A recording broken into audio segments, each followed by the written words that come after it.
Sister, let me talk to you with the same weight I use when I talk to the brothers. No sugar, no padding, and no filters, just truth. The kind that shakes you awake. Because last night, while the sisters were pouring their hearts out about the fear inside their marriages, the brothers came pouring into my inbox today with something that's just as heartbreaking. Not bruises, not fists, but a different kind of pain. The kind of pain that don't show up on medical reports. The kind of pain that eats a man from the inside out. I'm talking about the man sitting on the edge of his bed, his hands running through his hair, jaw locked up so tight it could snap. His eyes are glossy, his heart's heavy because the woman he married turned into a storm that never lets up. Sister, some of these brothers told me things that would crush you if you heard them out loud. And before you convince yourself that he's exaggerating or men don't get hurt like that, let me tell you something real. Men don't cry in front of people. They don't post their pain online. They don't sit in a circle and pour their hearts out. A man's heartbreak leaks in silence, in the slump in his shoulders, in the way he stays in the car a little too long before coming in the way his eyes glaze over when he's supposed to be laughing with his kids. A man's pain shows up in the place nobody looks, and when he speaks, it's already gotten too far. I dread going home. She mocks my masculinity. My kids see her disrespect me. She talks to me like I'm a kid. She uses my past against me. She shames me when I try to lead. I pray outside my car because my house don't feel like mine anymore. Sister, I sat there reading message after message, and I had to put my phone down more than once because what these men described wasn't just tension. It wasn't mistakes, it was stress. It was verbal warfare. It was emotional sabotage. It was a woman taking the very structure Allah gave her and tearing it down with her bare hands. And the saddest part, most of these sisters don't even realize they're doing it. They don't see how every sarcastic jab hits him like a hammer. They don't see how every disrespectful tone chips away at what little strength he's got left after fighting the whole world outside. They think they're just expressing themselves when really they're breaking the only man who stands between them and the chaos of life. Not with knives, not with fists, but with the slow, steady erosion of contempt. And let me paint a picture so you feel it in your chest. A man comes home from a 12-hour shift. His back's hurting, feet swollen, face tired from surviving the world all day. He opens the door real quiet so he don't wake up the kids.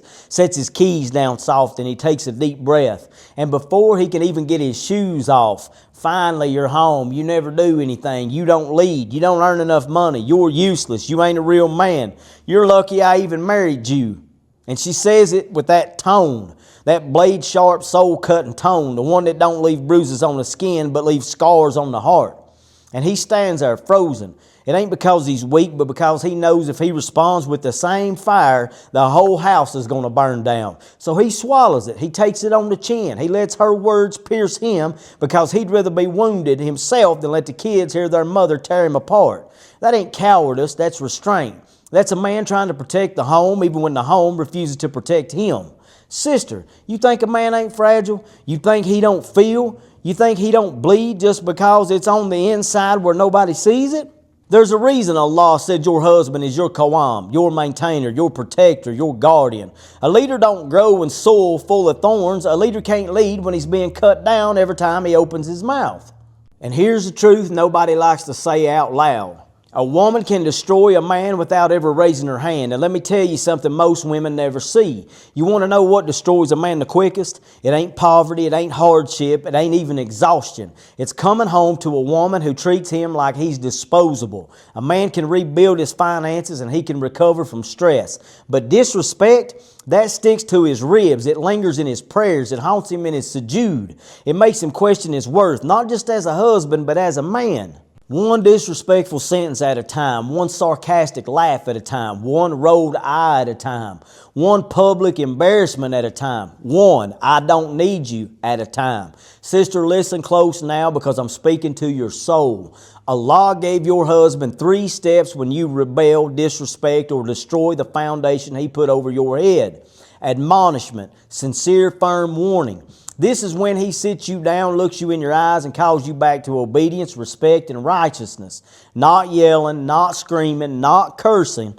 Warning, clarity, leadership. Separation in bed is step 2. Not revenge, not humiliation. This is a shock to the heart. A serious signal that your behavior is tearing the marriage apart. The symbolic strike. not beating, not bruising, not domination. The scholars say symbolic, not harmful, not painful, not injurious, barely more than a gesture, meant to shake the heart, not the body.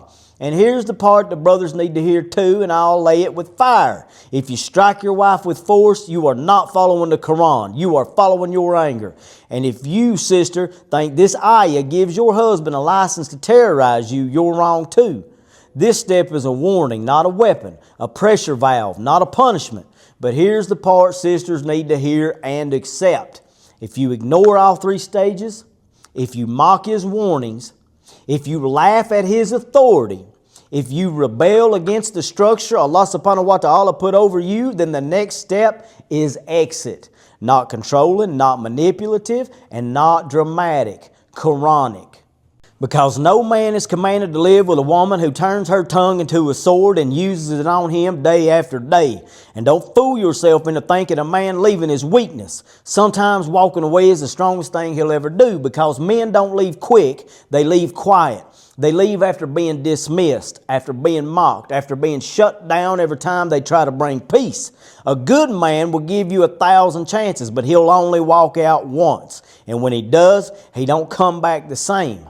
Let me tell you something as plain as these Appalachian roads out here. A man can handle stress. He can handle hardship. He can handle life beating on him all day. But he cannot survive a home that hates him. And some of you sisters, without even realizing it, have turned your home into a battlefield. Not because you're evil, not because you're broken, but because the world taught you the wrong version of strength.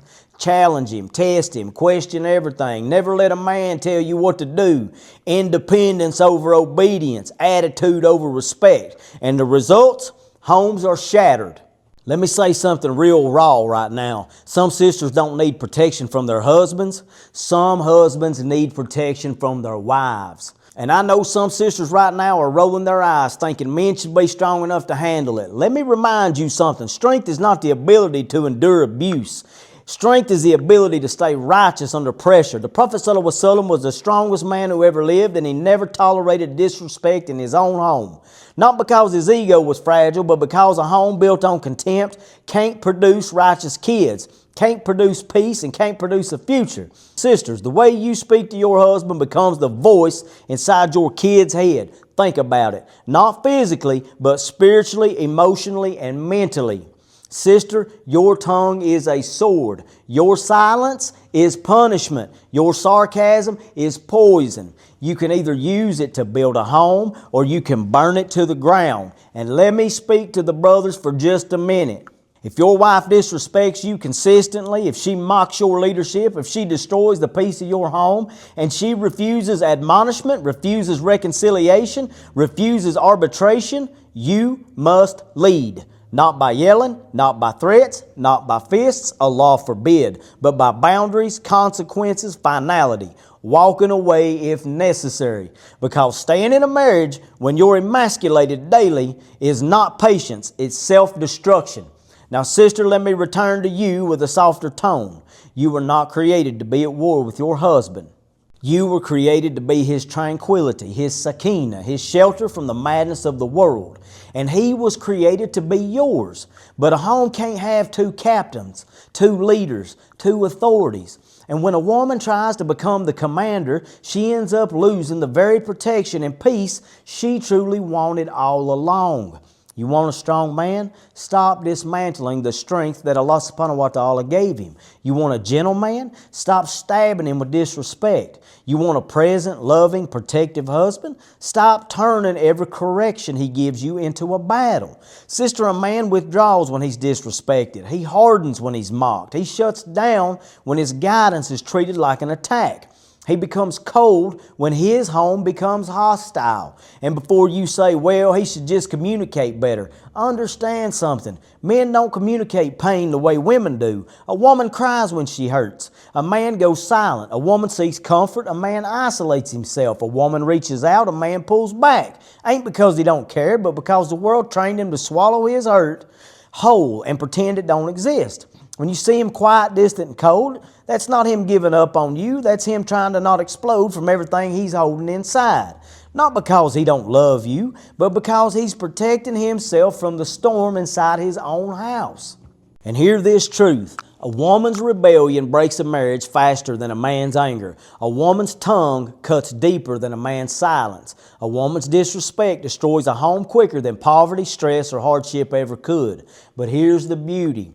Just like you can break a man, you can also build him. One kind word, one moment of softness, one act of trust, one sincere apology, one night where you say, I'm with you, I'm on your side, lead me. That alone can resurrect a marriage that was left for dead. Sister, hear this with your whole heart. When you follow the structure Allah subhanahu wa ta'ala gave you, you don't lose power. You gain peace, you gain protection, presence. You gain a man who would die before letting harm touch you. And brother, if you're listening, your job is to lead with prophetic masculinity, not ego, with boundaries, not bullying, with firmness, not fury, with clarity, not chaos. Sister, let me end with this. Marriage is either mercy or misery.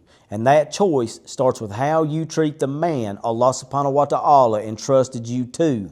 If you've been harsh, repent. If you've been disrespectful, apologize. If you've been rebellious, soften. If you've been destructive, rebuild. And if you've been hurt yourself, heal with dignity, not revenge, not retaliation, and not rebellion. But returning to Allah, return to your fitrah, return to the harmony He designed between a man and a woman. Because that harmony, that tranquility, that sakina is still possible. But only when both of you stop fighting the roles Allah gave and start living them. And that's all I've got to say about it.